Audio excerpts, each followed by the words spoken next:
Hello और welcome students, आपका स्वागत है कर्ण गुप्ता ट्यूटोरियल क्लासेस में, जिसमें हम आज बात करेंगे पेपर क्रोमेटोग्राफी के बारे में। तो चलिए स्टार्ट करते हैं और समझते हैं कि पेपर क्रोमेटोग्राफी आखिरकार होती क्या है और इसका इंपॉर्टेंस क्या है और इसके टाइप्स क्या क्या होते हैं। तो बने रहिए मेरे साथ। तो अगर बात करें पेपर क्रोमेटोग्राफी की, तो ये बेसिकली सिंपल क्रोमेटोग्राफी है और क्रोमेटोग्राफी के बारे में पहले ही मैं बात कर चुका हूं और क्रोमेटोग्राफी के प्रिंसिपल पे भी मैं बात कर चुका हूं। यहां पर हम बात करेंगे कि पेपर क्रोमेटोग्राफी में आखिरकार होता क्या है, इसकी एप्लीकेशंस क्या होती हैं और साथ साथ इसके टाइप्स क्या होते हैं। तो सबसे पहले हम समझते हैं कि पेपर क्रोमेटोग्राफी के अंदर किन टाइप के कंपाउंड को एनालाइज किया जाता है। तो for the separation, basically chromatography जो होती है वो सेपरेशन में यूज होती है। तो पेपर क्रोमेटोग्राफी जो खासकर यूज होती है for the separation of amino acids, chlorophyll, DNA basis. मतलब अमीनो एसिड्स, क्लोरोफिल और डीएनए बेसिस के सेपरेशन के लिए सबसे ज्यादा जो क्रोमेटोग्राफी यूज की जाती है वो यूज की जाती है पेपर क्रोमेटोग्राफी। दूसरी चीज कि यहां पर जैसे जो पेपर क्रोमेटोग्राफी होती है, यहां पर जो स्टेशनरी फेज होती है, जैसे कि जब मैंने क्रोमेटोग्राफी समझाई थी तो वहां पर जो स्टेशनरी फेज ली थी वो ली थी हमने कैल्शियम कार्बोनेट की प्लेट, जो कि सबसे पहले यूज की गई थी। तो और अब जो है वो सिलिका जेल की प्लेट यूज की जाती है टीएलसी के अंदर। तो पेपर क्रोमेटोग्राफी के अंदर आपकी जो स्टेशनरी फेज होती है वो होता है आपका पेपर। तो पेपर जो होता है बेसिकली वो यहां पर paper act as a solid supporting material, ठीक है। और matter molecule in the pores act as a stationary phase. मतलब जो आपका पेपर है उसके अंदर जो पोर्स होते हैं वो स्टेशनरी फेज की तरह यूज होते हैं। दूसरी चीज ये कि इसमें जो मोबाइल फेज होती है वो होती है इथेनॉल, मिथेनॉल, क्लोरोफॉर्म और इथर। फिर से बता रहा हूं, इसमें जो मोबाइल फेज यूज होती है वो होती है इथेनॉल, मिथेनॉल, क्लोरोफॉर्म और इथर। इस टाइप की मोबाइल फेज जो होती है वो इसमें सबसे ज्यादा यूज होती है। दूसरी चीज ये कि इसमें जो सैंपल को जब हम अप्लाई करते हैं पेपर के ऊपर, तो वो हम अप्लाई करते हैं with the help of capillary tube. तो कैपिलरी ट्यूब की हेल्प से हम अपने सैंपल को इसमें अप्लाई करते हैं। अब हम फिर से मैं बता देता हूं, पेपर क्रोमेटोग्राफी का यूज होता है amino acids, chlorophyll, DNA basis के डिटर्मिनेशन में या सेपरेशन में।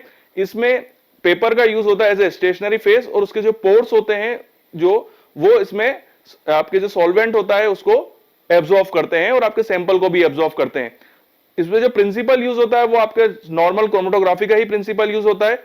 दूसरी चीज ये कि इसमें मोबाइल फेज जो होती है वो इथेनॉल, मिथेनॉल, क्लोरोफॉर्म और इथर सबसे ज्यादा यूज की जाती है। और इसमें जो सैंपल की जो अप्लाई किया जाता है सैंपल को, वो अप्लाई किया जाता है with the help of capillary tube. अब हम ये समझते हैं कि कितनी टाइप की होती है, मतलब इसके क्या क्या मोड्स होते हैं। इसमें 4 मोड्स होते हैं, तो चलिए समझते हैं। अब हम ये समझते हैं कि पेपर क्रोमेटोग्राफी के कितने मोड होते हैं। मतलब मोड का मतलब है ये कितने टाइप से परफॉर्म होती है। तो बेसिकली ये 4 टाइप के मोड्स में परफॉर्म होती है।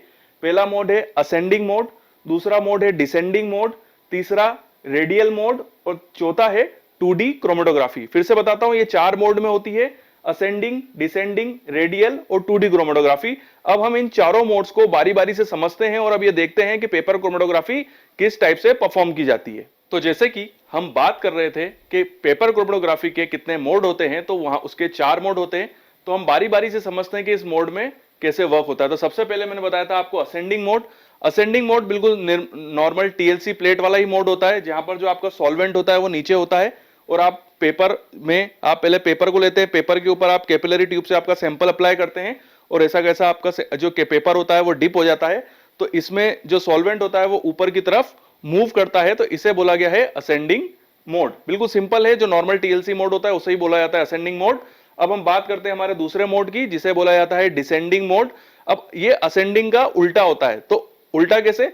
यहां पर जो आपका सॉल्वेंट सिस्टम था वो नीचे की तरफ था, तो यहां पर आपका जो सॉल्वेंट सिस्टम होगा वो ऊपर की ओर होगा और आपने यहां पर जो स्पॉट लगाया था वो नीचे की ओर लगाया था। तो ये पेपर का जो स्पॉट होगा ये ऊपर की ओर लगेगा और यहां से सॉल्वेंट आएगा और फिर नीचे की ओर जाएगा।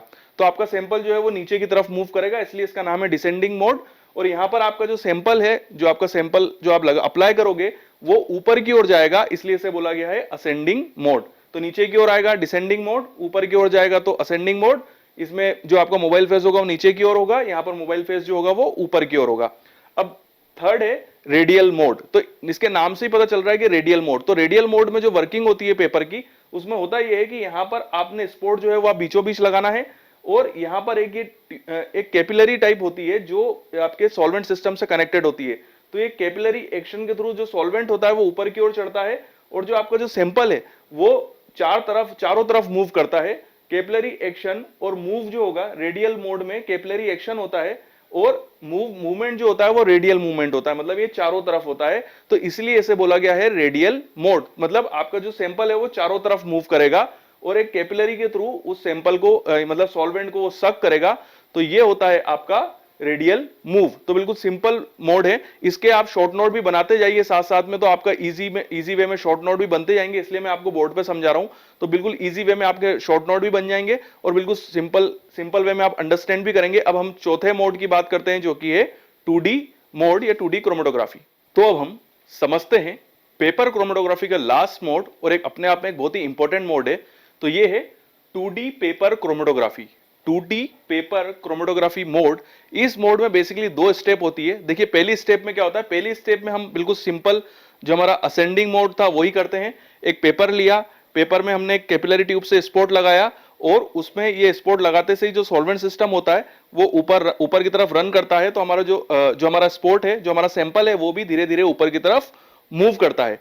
तो ये हमारी होती है पहली स्टेप। तो अब यहां पर हमारा सैंपल मूव कर गया है, तो हमको यहां पर 4 स्पॉट दिख रहे हैं। अब हम करेंगे क्या कि इसी पेपर को अब हम सुखाएंगे और सुखाने के बाद हमने एक रूम टेम्परेचर पर जो पेपर था जो रन हो चुका है उसको सुखाया और इसी पेपर को हमने 90 एंगल में, मतलब इस पेपर को इस तरफ 90 एंगल में मोड़ के वापस सॉल्वेंट सिस्टम में रख दिया। देखिए ये हो गई स्टेप 2, मतलब यहां पर ऊपर की तरफ चढ़ा और इसी को ही इस तरफ घुमा के सुखाने के बाद इसको घुमा के वापस रख दिया।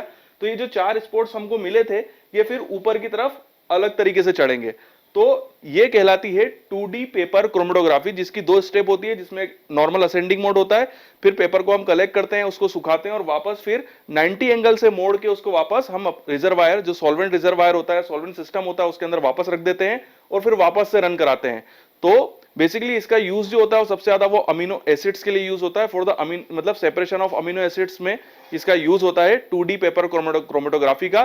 तो बिल्कुल सिंपल है और ये बेसिकली 2 स्टेप में होती है।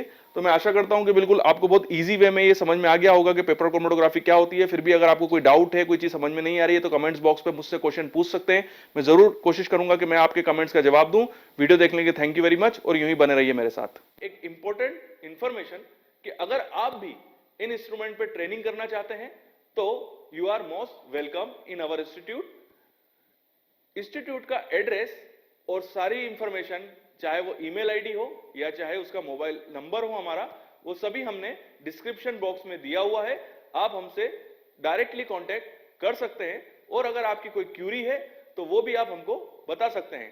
साथ ही साथ अगर आप कुछ ऐसे प्रोजेक्ट्स वर्क से जुड़े हुए हैं, कोई पीएचडी वर्क से जुड़े हुए हैं या आप कोई ऐसे कोर्स से जुड़े हुए हैं जहां पर आपको इन इंस्ट्रूमेंट्स की रिक्वायरमेंट है या आपके पास कुछ ऐसे सैंपल हैं जो इस पर्टिकुलर इंस्ट्रूमेंट्स पे ही रन हो सकते हैं बट वो आपके पास अवेलेबल नहीं है, तो हमारा इंस्टीट्यूट ऐसी कंसल्टेंसी सर्विस भी प्रोवाइड कराता है और उससे रिलेटेड इंफॉर्मेशन भी हमने हमारे लिंक बॉक्स के अंदर और डिस्क्रिप्शन बॉक्स के अंदर आपको प्रोवाइड कराई है।